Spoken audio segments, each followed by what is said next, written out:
Hello everyone. आज मैं आपको नार्सिसिस्टिक पर्सनालिटी के एक बहुत ही इंटरेस्टिंग केस के बारे में बताने वाली हूँ।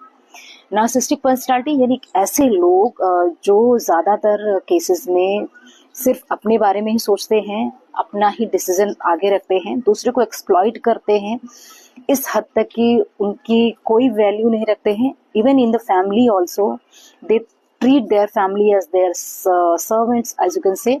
बाकी सारी चीज़ों में जो नार्सिसिस्टिक पर्सनालिटी होते हैं अपने आप को बहुत ज़्यादा सुपीरियर समझते हैं, अपने आप को समझते हैं कि वो दे आर किंग और क्वीन और बाकी लोग उनके सर्विस के लिए ही आए हैं। तो नार्सिसिस्टिक पर्सनालिटी का एक बहुत ही इंटरेस्टिंग केस है जिसमें एक लेडी होती है और जिसकी शादी होने के बाद वो अपने हस्बैंड के साथ किसी और सिटी में जाकर के रहने लगती है and she is very very close to her mother और अपने हस्बैंड को कोई वैल्यू नहीं देती है।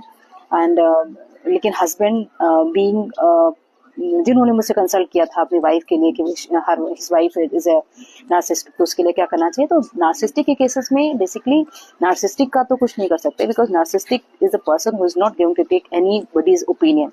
वो अपनी ही ओपिनियन रखते हैं, वो किसी के बारे में किसी की बात सुनते ही नहीं। So there is no issue कि वो कुछ सुनेंगे किसी की। तो इस पर्सन ने मुझे अप्रोच किया, उन्होंने बोला कि डॉक्टर साहब मेरी जो वाइफ है सिर्फ अपने बारे में सोचती हैं और उनको मैंने सारी फ्रीडम दे रखी है कि उसको मायके में ही रहना है तो मायके में ही रहती है। समटाइम्स मैं विजिट करता हूँ, समटाइम्स उसको अपने पास भी लेके आता हूँ, but there also she treats कि उसको मैं एज सर्वेंट रख रहा हूँ। वो अपनी फैमिली में बताती है कि मैं उसको एज ए सर्वेंट रखता हूँ, घर में मेड भी लगा के दी है, एक छोटे से बच्चा है उसका ही सिर्फ उसको टेक केयर करनी है and everything she has to do in a very mild way. Office से आने के बाद तुरंत मैं उसकी हेल्प करता हूँ कि कहीं किसी काम में कोई कमी ना रह जाए, और जब भी किसी काम में हेल्प करता हूँ तो उस काम में कमियां निकालती हैं, और जब मैं हेल्प नहीं करता हूँ तो अपने घर वालों को कंप्लेन करती है कि मैं उसको एज ए सर्वेंट रख रहा हूँ, एज ए मेड रख रहा हूँ।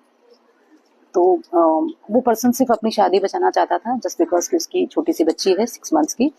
तो इसीलिए उसने ये एटलीस्ट ट्रीटमेंट लेना चाहा कि मैं अपनी वाइफ के लिए क्या कर सकता हूँ कि उसके साथ में चीज़ें अच्छी हो सकती हैं। तो this is very difficult case to treat क्योंकि जो नार्सिसिस्टिक पीपल होते हैं उनके व्यवहार को बदला जाना बहुत मुश्किल होता है।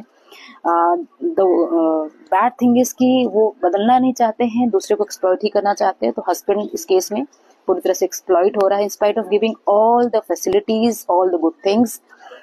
उसको रिटर्न में कुछ नहीं मिलता है। Even she is not taking interest in husband wife relationship also, उसमें भी उसको कोई इंटरेस्ट नहीं है।